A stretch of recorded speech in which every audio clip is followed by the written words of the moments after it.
de la France-Afrique. Les accords de la France-Afrique, les accords coloniaux, beaucoup en parlent, beaucoup les évoquent, beaucoup dansent, disant qu'ils sont déjà un peu libérés, disant qu'ils sont enfin sortis de ce joug et qu'ils pourront retrouver leur véritable indépendance. Qu'en est-il donc exactement, puisque ce dossier intéresse presque tous les panafricanistes? Eh bien, nous avons voulu éclairer l'opinion, nous avons voulu apporter certains éléments pour qu'il n'y ait pas confusion ou qu'il n'y ait pas de propagation de fausses rumeurs ou qu'on ne puisse pas danser dans le vide. Effectivement, la France avait été liée par certains accords qu'elle a eu à faire signer à beaucoup de pays africains avant leur accession à l'indépendance. Et ces accords ont été appelés les accords de défense. Mais derrière les accords de défense, il y avait beaucoup plus les accords économiques et aussi les accords culturels. Lorsqu'on essaie donc d'examiner ces multiples accords qui avaient été signés, justement le 26 décembre 1959, on se rend compte qu'il y a des points où, par exemple, la France dit que tout pays indépendant, toute ancienne colonie, devrait bien sûr rembourser ses investissements dans les anciennes colonies. Sauf que on ne connaît pas combien est-ce que la France avait investi et comment est-ce qu'elle récupère cela. Parmi d'autres points, on se retrouve aussi avec ce qu'on peut appeler la confiscation des matières premières, puisque la France avait énuméré que, bien sûr, le sous-sol, les matières premières, lui revenaient en priorité et que les États africains ne pouvaient pas exploiter leur sous-sol sans avoir d'abord à faire appel à Paris. Et si c'est Paris qui peut refuser ou bien se trouve dans l'incapacité de le faire, c'est donc à ce moment qu'on pourrait faire appel à un autre pays. Parmi les accords également, il y avait ce qu'on appelait l'assistance militaire. Cette assistance militaire qui voulait que certains États africains puissent non seulement assister la France si elle est attaquée, comme ça a été le cas, par exemple, lorsque la France avait été attaquée par l'Allemagne, et en 6 mois, la France a été déjà gagnée, et avait déjà perdu la guerre, et il a fallu qu'elle vienne retrouver les forces vives en Afrique afin qu'elle puisse rebooster ses effectifs. Donc ces accords de défense permettent donc à la France de pouvoir recruter la chair à canon, les effectifs dans les armées africaines pour combattre à ces troupes, tout en permettant aussi à la France d'installer non seulement ses bases militaires, mais ses troupes dans beaucoup de pays africains.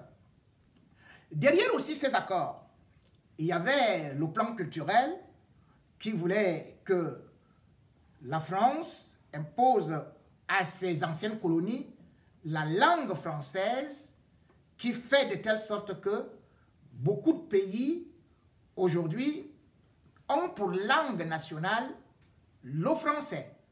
Et bien sûr, derrière ça, il y avait aussi la francophonie qui est contrôlée de façon insidieuse par le ministère des Affaires étrangères et d'autres outils aussi.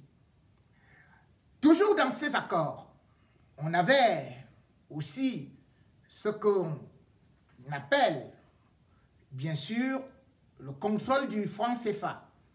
Le franc CFA qui est une monnaie coloniale et dont les ressources ou alors ce qu'on pouvait dire les réserves des États africains devait se retrouver plutôt dans le trésor français, d'abord à 100%, puis au fil du temps, voulant remodeler un peu ces accords, ils ont dit 50%.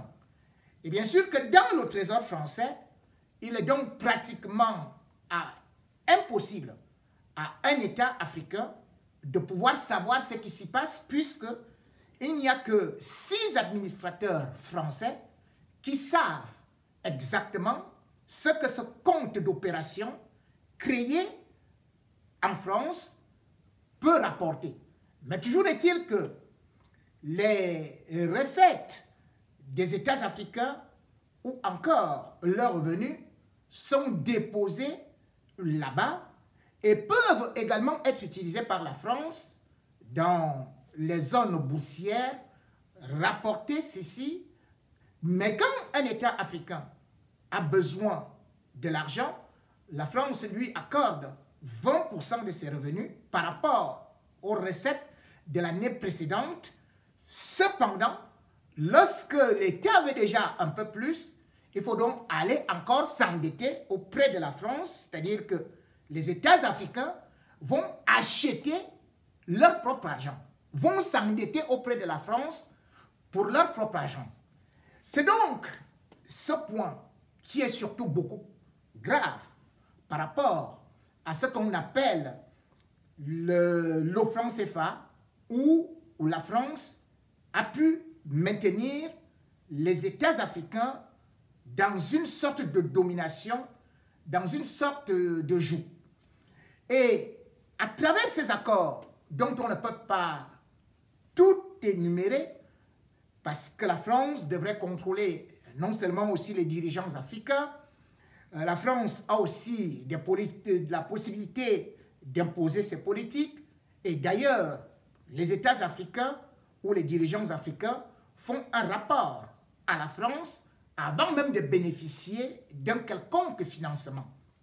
Bref, c'est donc ces accords du maître à l'esclave ou alors de la puissance coloniale qui continue toujours à travers ces accords coloniaux. Et derrière ces accords coloniaux, comme je le disais dans le point 1, c'est que les États africains devaient rembourser à la France ses investissements. On a vu certains pays comme Haïti qui, pendant un siècle et demi, ont payé à la France 21 milliards de dollars. 21 milliards de dollars pour dédommager eh bien, les vendeurs d'esclaves français, pour qu'ils soient un peu libres. Voilà pourquoi est-ce que Haïti continue encore à être très pauvre aujourd'hui, parce que ayant payé une dette qu'il n'a jamais contactée. Combien les États africains payent? Nul ne le sait, dans la mesure où jusqu'à présent, les banques telles que la BEAC ou la SIAO sont africaines de nom, puisque en réalité, c'est la France qui détient le droit de veto. Donc ces banques, jusqu'aujourd'hui, elles-mêmes ne savent pas exactement ce que chaque État africain détient dans les comptes d'opération du Trésor français, de façon individuelle ou de façon collective. Ça fait donc qu'on est dans un trou, dans un flou artistique qui est maintenu de façon permanente. Maintenant, est-ce que ces accords sont donc arrivés à terme? Puisque ces accords ont été signés avec, à l'époque, par exemple, le Cameroun, le Sénégal, la Côte d'Ivoire, sans pourtant oublier le Togo, la République centrafricaine, Djibouti, et bien sûr, beaucoup d'autres pays, comme à l'époque on appelait la Haute-Volta, ou même le Bénin qu'on appelait le Dahomey. Bref, la France s'est retrouvée avec 14 États africains, soi-disant indépendants, mais qui n'étaient toujours pas indépendants. Le sont-ils donc devenus ce 26 décembre 2020, comme certains veulent le faire croire? On en doute. parce que ces accords n'ont pas été abrogés et ces accords, parfois même, ont été renouvelés de façon clandestine, insidieuse, sans que les populations africaines soient informées. La preuve, c'est que au moment où beaucoup croyaient que le franc CFA était mort, au moment où Macron, venant en Côte d'Ivoire pour proclamer la création d'une nouvelle monnaie, l'éco, les Africains eux-mêmes n'étaient pas au courant. Seuls Macron et Ouattara étaient au courant et non les dirigeants de l'UEMOA.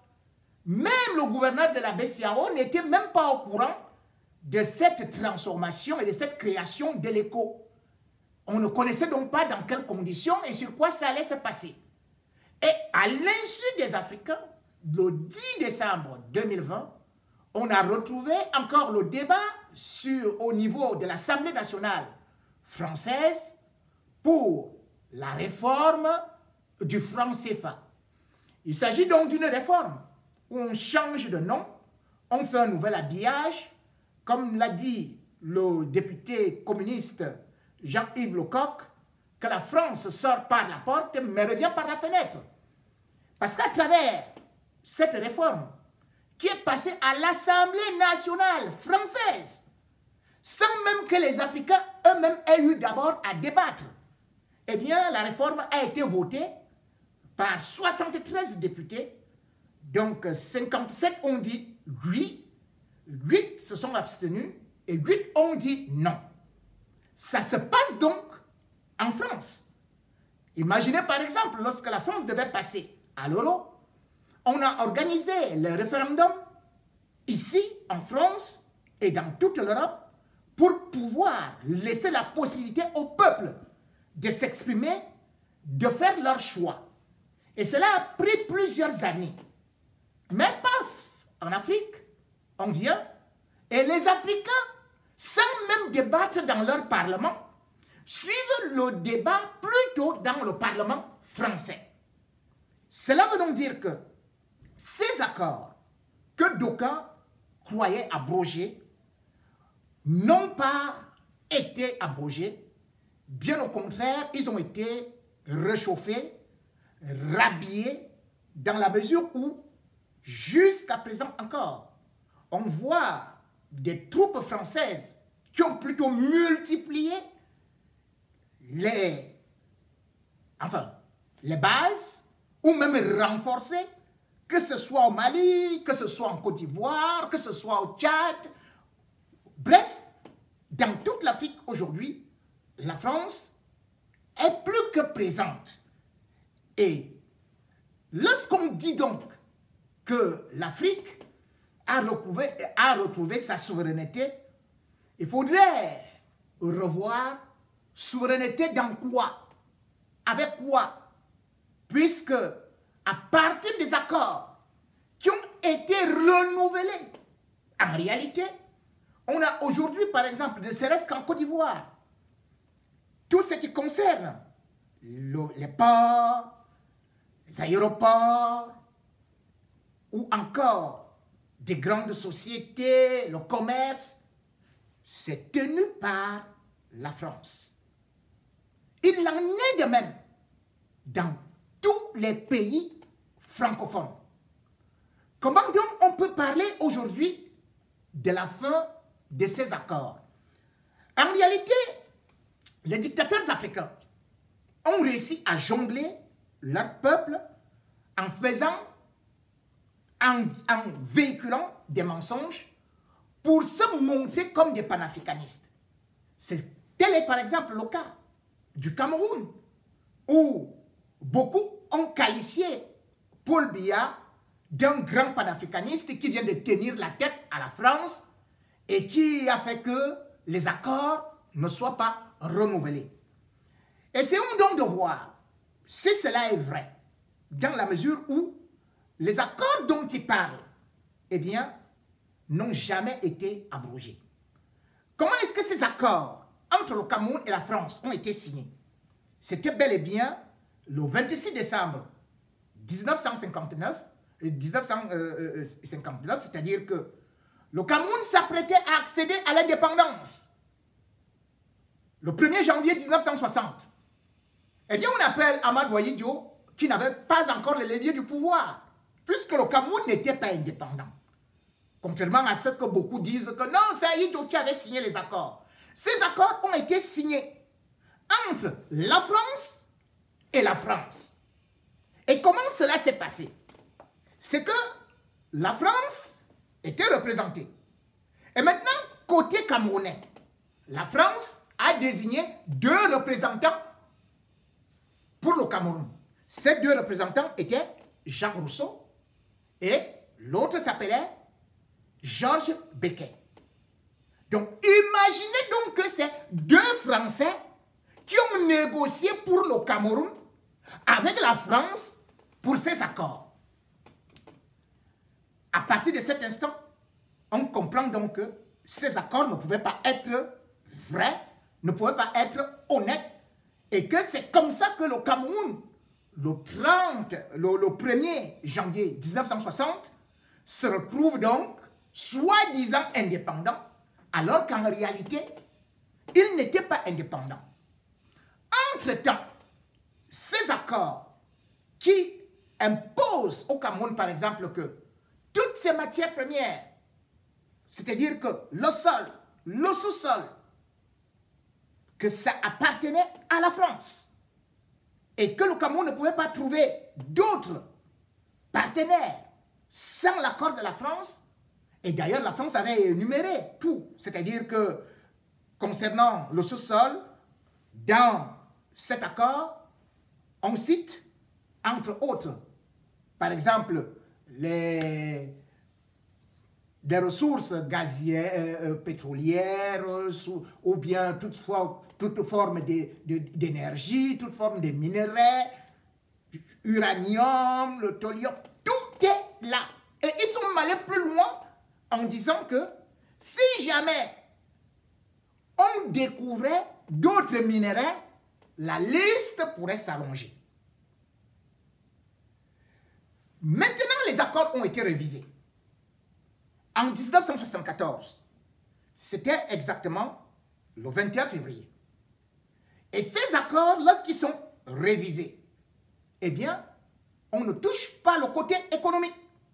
On touche plutôt le côté de l'assistance militaire. Et ces accords, donc, lorsqu'ils sont renouvelés, eh bien, ils vont faire objet d'un débat à l'Assemblée, ou alors c'est passé tout au moins à l'Assemblée, et c'est par une loi qu'on va dire, eh bien, on accepte les nouveaux accords. Mais ça ne touche pas le côté commercial. Donc c'est par la loi 75/380 du 20 mai 1975 que les nouveaux accords avec la France sont donc signés par Amadou Ahidjo. Et quand ces accords sont signés, ça permet tout au moins aux Camerounais d'avoir un tout petit peu ce qu'on peut dire encore de la manœuvre. Et ces accords seront donc publiés au journal et après un décret d'application le 17 décembre 1975. C'est comme ça que ça se passe. Mais maintenant, ces accords dont on parle, que Biya a eu à re-signer avec la France et qu'il a tenu la tête, ces accords sont une fois de plus une révision des accords militaires, puisque c'est initié par Nicolas Sarkozy. Nicolas Sarkozy, qui bien sûr va donc tout concevoir et envoyer la mouture côté camerounais. Ça va donc arriver au Cameroun en avril 2009.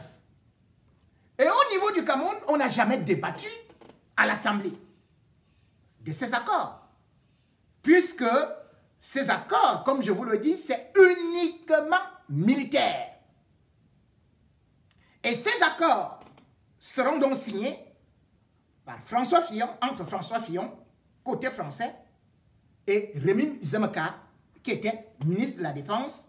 C'est donc signé le 26, oui, c'est le 26, le 21 mai.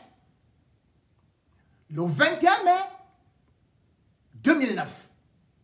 C'est là où il y a donc ces nouveaux accords qui sont signés. Et ces nouveaux accords qui ont 28, on peut dire 28 articles, sans pour autant oublier qu'il y a une autre partie où il y a 11 articles qui vont s'ajouter, donc ce qu'on appelle annexes, seront très clairs. C'est-à-dire que l'article 27 dit que le présent accord ne pourra rentrer, bien sûr, en fonction que lorsque les deux parties auraient déjà eu à faire des démarches auprès de leur parlement respectif. Et ces accords étaient de 5 ans renouvelables et ce n'était plus 50 ans. Côté français, on est parti avec ça au Parlement. En 2011 puis 2012. Mais côté camerounais, on n'est pas parti avec.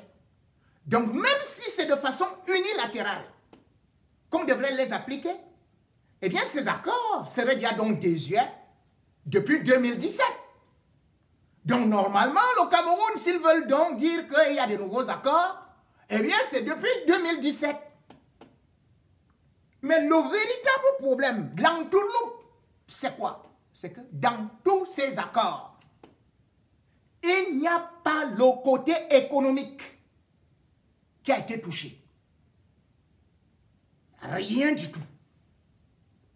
On n'a qu'à regarder et ceux qui sont en train de danser aujourd'hui peuvent encore se renseigner pour relire ces accords.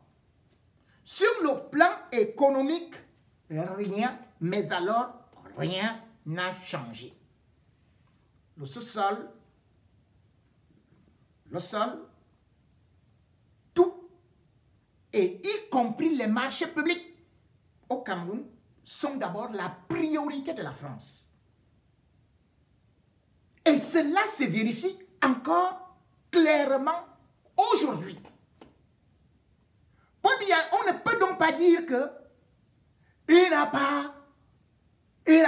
a fait abroger les accords, alors que la situation s'est aggravée. On peut citer beaucoup de choses qui ont été faites derrière le dos des Camerounais, sans qu'ils ne soient au courant. Prenez par exemple, si jamais les accords étaient abrogés, comment se peut-il donc que, par exemple, Camaraï, qui est quand même une entreprise camerounaise, qui était une entreprise camerounaise, que Camaraï soit entre les mains de Bolloré. Et ça, jusqu'en 2034. Comment se peut-il que la Socapal, qui est une entreprise camerounaise, qui était nationalisée, soit actuellement entre les mains de la France? Comment se peut-il que, alors qu'on est en train de danser, que Camaraï, la régie Fercam se retrouve donc encore entre les mains de la France, alors que, je vous le dis, la régie Fercam a été nationalisée par Amadou Ahidjo. Comment se peut-il que, au moment où on est en train de danser, le même Paul Biya accorde une concession de l'énergie à la France à travers EDF pour le barrage Nachtigal. Et ceci, c'est pour 30 ans. Comment se peut-il que, au moment où on dit que les accords sont finis, qu'il a abrogé, que le même Biya passe plutôt le contrôle de tout l'espace aérien camerounais à une entreprise française qu'on appelle Thales. Comment se peut-il que, au moment où on dit que les accords sont abrogés, que les cartes d'identité soient actuellement faites par une entreprise française? Comment se peut-il que, au moment où on dit que les accords sont abrogés, que le pétrole de Bakassi soit contrôlé par Parenco, qui est une structure, qui est une entreprise française, qui est la deuxième, la plus rentable du monde. Et voilà justement pourquoi est-ce que le problème, la crise anglophone, ne peut pas trouver de solution. Parce que la France, c'est elle qui décide là-bas. Comment se peut-il que la CDC, qui est le deuxième employeur camerounais, soit maintenant presque aux 3/4 détenu par la France? Comment se peut-il que une société comme PHP, les bananeraies du Cameroun, se retrouve entre les mains de la France? Comment se fait-il que jusqu'à présent, quand on parle de certains accords de l'indépendance énergétique, qu'on se retrouve plutôt avec Bouygues, qui gagne le marché de transport d'électricité entre Edea et Douala pour 193 milliards, alors que le Cameroun a une entreprise qu'on appelle Sonatrel. Comment se peut-il que le port de Kribi soit donc contrôlé par la France alors qu'on dit que nous avons des accords qui ont été abrogés et qu'il faut chanter Paul Biya, oyez. On peut citer tout ce qu'on veut. La seule chose qui a changé, c'est que, à l'époque, le cacao, enfin, les plantations, les caféiers, cacaoyers et autres, un Camerounais n'avait pas le droit de les couper. Il pouvait aller en prison. Aujourd'hui, il peut bien s'en débarrasser et mettre des cultures vivrières. C'est la seule chose qui a changé. Les accords ont même été renforcés pour des générations et des générations. On ne peut donc pas mentir au peuple, venir dire que c'est terminé, nous sommes déjà libres. Commencez donc à nous dire si même le téléphone que vous utilisez avec Orange et toute la ribambelle d'autres services, les entreprises qui sont florissantes là-bas, commencez donc à dire que le premier conseiller de Paul Biya, qui lui-même est Yvonne Omnes, n'est plus là-bas. Tout ça, c'est de l'entourloupe parce que la France contrôle tous ces dictateurs africains. La France ne peut donc pas partir.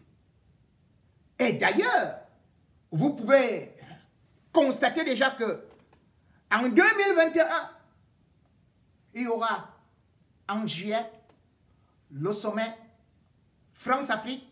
Et ce sera où? Ce sera à Montpellier. Entre-temps, la France a déjà annoncé qu'elle va juste reporter ce qu'on appelle la dette. Donc c'est un moratoire. La France n'a pas annulé la dette. C'est un moratoire. On reporte ça à juin 2021. Et pour se faire généreuse, la France a annoncé au Conseil des ministres du 15 décembre 2020 que maintenant, elle allait augmenter l'aide au développement aux pays africains. Et cette aide au développement équivaut à 0,4% du PIB et va donc passer à 0,5% du PIB. Selon le ministre de l'économie, aussi soutenu par le ministre des Affaires étrangères, Jean-Yves Le Drian, eh bien, la France a été tellement généreuse qu'elle a accordé aux États africains pour l'aide au développement en 2019 11 milliards. 11 milliards d'euros. Voilà. Donc, maintenant, elle va encore faire beaucoup d'efforts en se disant que c'est vraiment, nous allons continuer à aider les Africains parce qu'ils en ont besoin. Mais cependant, Jean-Yves Le Drian, ni le ministre de l'économie, ne parle des sommes d'argent qui sont quand même gardées dans le trésor français et dont certains parlent d'environ 500 milliards. Cet argent aurait pu servir aux États africains. 11 milliards, c'est pour 19 pays de l'Afrique subsaharienne. Ça représente quoi? Même l'argent que les Africains envoient dépasse ça de très très loin. Selon la Banque mondiale, rien que ce que la diaspora africaine envoie dans les pays, malgré le Covid, ça atteint cette année 445 milliards. L'année dernière, c'était 540 milliards par rapport à l'aide au développement. Qui est-ce qu'on doit respecter? La France ou bien la diaspora? Regardez les montants que les gens de la diaspora envoient. Mais ces gens de la diaspora, ils sont chassés chez eux, ils sont insultés, et on préfère dire la coopération, c'est ça qui va donner ceci, qui va donner cela. On ne peut pas refuser la coopération. Mais qu'on continue à tourner le peuple africain en bourrique, avec des accords coloniaux qui sont remasterisés, rhabillés, et puis resservis, et puis que les gens viennent nous dire que non, en fait, aujourd'hui, on a fait beaucoup d'efforts pour vous libérer. L'Afrique se doit de se libérer. Jacques Chirac a dit, l'a reconnu, que l'argent qui était dans leur poche était en partie de l'argent qui venait de l'Afrique. C'est pour ça que ces accords dont on parle, il faut que les dirigeants africains soient honnêtes avec le peuple africain, puisqu'ils n'ont jamais voulu que ces accords soient abrogés. Ils ont même eu à se contenter à dire qu'ils étaient les meilleurs élèves de la France. Ils ont essayé de contourner pour dire qu'ils avaient multiplié ceci et cela, mais en réalité, c'est quoi? C'est que ils n'ont pas cherché, ne serait-ce qu'un tout petit peu, avoir une indépendance économique, avoir une indépendance politique. Et aujourd'hui, la France joue son rôle. Elle cherche ses intérêts, ce qui est tout à fait normal. Les dirigeants africains, eux, égoïstes qu'ils sont, ils cherchent plutôt leur propre intérêt. Parce qu'ils sont corrompus et parce qu'ils sont tenus par la France. Tenus parce que, justement, ils ne peuvent pas être dans ce qu'on appelle la transparence, l'honnêteté. On les tient parce qu'eux-mêmes, ils sont des voleurs qui, chaque fois, viennent déposer leur argent ici en Europe. Et c'est ainsi qu'on se retrouve avec ces gens qui, dès qu'ils veulent lever la tête, on leur dit, attendez, on va vous poursuivre, hein, vous connaissez que vous avez détourné ceci et cela. Hop, ils se taisent. Et finalement, on reste dans les mêmes choses depuis des années où on ne fait que tourner avec les mêmes accords. Ces accords qui viennent de la corruption, ces accords qui viennent de la mauvaise gouvernance, ces accords qui viennent du fait que les dirigeants africains pensent d'abord à leurs propres intérêts. Et c'est par là que la France les tient également. Et la France ne va pas lâcher le morceau. Comme le dit un proverbe africain, quand le chat a déjà son morceau de viande dans la bouche, il ne lâche pas.